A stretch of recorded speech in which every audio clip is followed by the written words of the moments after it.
I'd like to share with you a story called It's Not My Problem, as told by Rabbi Ed Feinstein in his book, Capturing the Moon. To frame the story, I want to first share with you a teaching by the sage Hillel. More than 2,000 years ago, Hillel famously taught, "If I am not for myself, who will be? If I am only for myself, what am I? If not now, when?" It's important for me to be for myself and you to be for yourself. But what are the boundaries of self, especially when our boundaries intersect with others? A fundamental truth that Hillel teaches is that self includes family, community, and the world. Here's the story. Once there was a kingdom everyone called Paradise, not because it was any more beautiful than any other place, and not because it was any richer than any other place, and not because the sun shined there more than any other place. Actually, it looked just like any other place and had the same resources and sunshine of any other place. It was paradise because of the way people cared for one another. You see, in this kingdom, if a friend needed anything from a friend, the friend always stepped forward to help, without even being asked. If a neighbor needed something from a neighbor, someone would respond cheerfully and graciously, without ever asking anything in return. If a stranger needed something, people came forward with help, with generosity and kindness. All this was because of the wise king. The king knew that the way he treated his subjects would inevitably be reflected in the way they treated one another. So he was always careful, attentive, and sympathetic and helpful. And even if he couldn't help someone, he would at least listen and express his concern. In time, the king became old, and the time for his retirement came near. He appointed his son, the prince, to rule in his place. But the prince was not wise like his father, nor kind, and he did not treat people the way his father did. The royal ministers came to the prince and declared, "Your Majesty, we have a terrible problem. There is a famine in a certain corner of the land. The people there are starving. We must do something." "They're starving?" asked the prince. On his face was the look of someone who had just been bothered with something silly. "Yes, starving. They have no food to feed their children." "But I have plenty of food," responded the prince, biting into a big apple from the bowl of fruit before him. "If they're starving, I'm sorry, but it's not my problem." "Perhaps your Majesty didn't understand. People are suffering and they have no food. They'll die if we do nothing." "Well, I'm sorry, but it's just not my problem." The ministers shook their heads in disbelief and walked slowly away. Just then, another group of royal messengers approached the throne. "Your Majesty, we have a terrible situation. A river has become poisoned, and the people who live along the river have no water to drink. We must help them." "No water?" asked the prince, even more impatiently, as he poured himself a large glass of water. "Yes, Your Majesty. There is no water. People are dying of thirst." "But I have plenty of water," responded the prince, holding up his glass. "I'm sorry, but it's not my problem." No one in the royal court seemed to be able to move the prince. Every problem that was presented to him met with the same bothered look and the same response. "I'm sorry, but that's not my problem." Before long, everyone in the kingdom was acting like the prince. When a friend needed help from a friend or a neighbor needed a hand from a neighbor, the response was, "Well, I'm sorry, but that's not my problem." And since they refused to help one another, they certainly refused to help strangers. Soon the kingdom had changed completely. It was no longer paradise. It was a wilderness, a wasteland. Soon no one remembered the way things had been. No one remembered the paradise that the kingdom once was. No one but fishermen. Fishermen remembered the old king and the way things used to be. It hurt him that everyone had become as selfish as their young prince.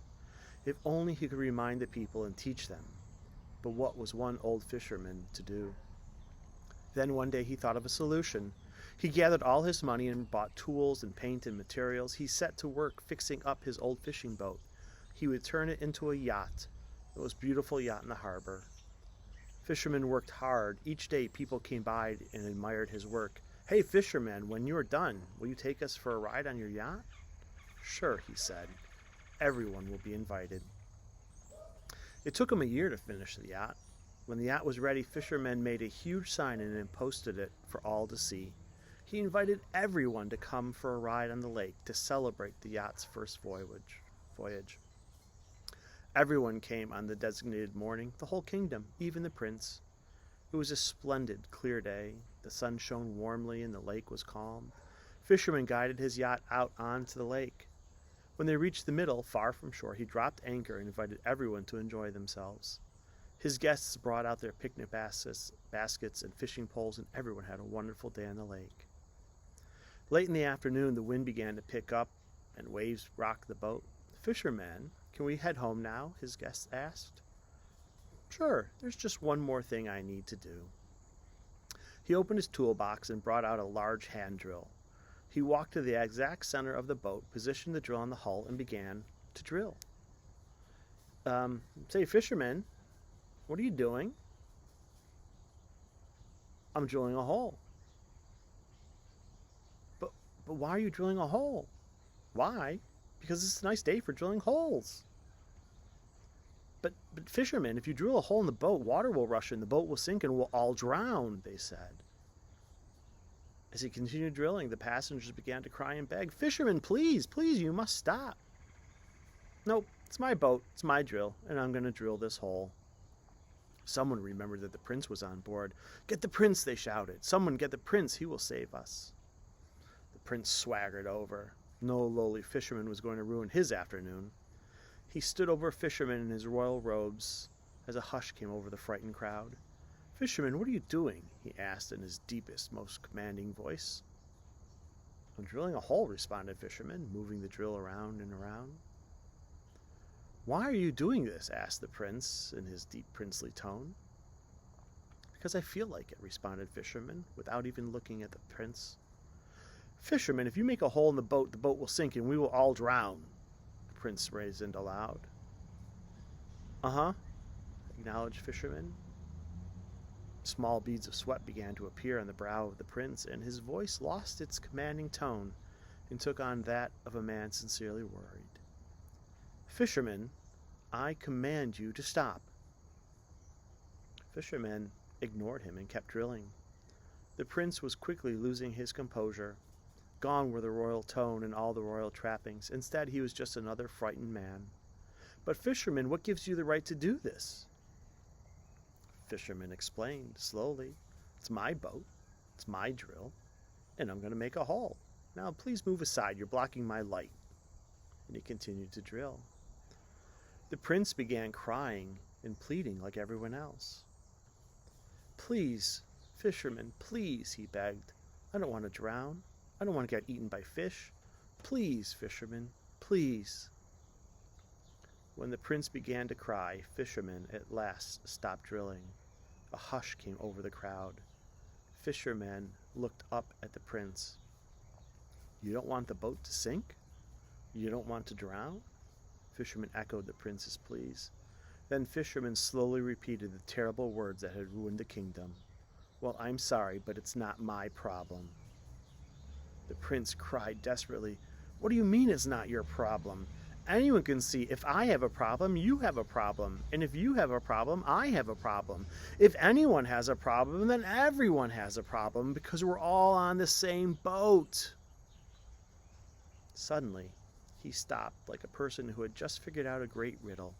He repeated the words slowly. "If I have a problem, you have a problem. And if you have a problem, I have a problem.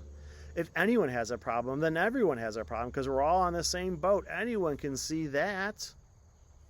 "Yes," said fisherman, "anyone can see that." "Yes," answered everyone on the boat, "anyone can see that." Fisherman smiled. "Now we can go home." He pulled the drill up out of the hull, turned the boat around, and sailed safely back to the harbor. The people who got off that boat were changed. Never, ever again would friend turn to friend or neighbor to neighbor, or anyone turn to a stranger and say those terrible words, "I'm sorry, but that's not my problem." Instead, whenever a friend needed help from a friend, or a neighbor needed help from a neighbor, or a stranger needed some kindness, and whenever they came before the prince, they would hear, "Please let me help you, because if you have a problem, I have a problem, and if I have a problem, you have a problem. If anyone has a problem, then everyone has a problem." You see, were all in the same boat, and once again the kingdom was paradise.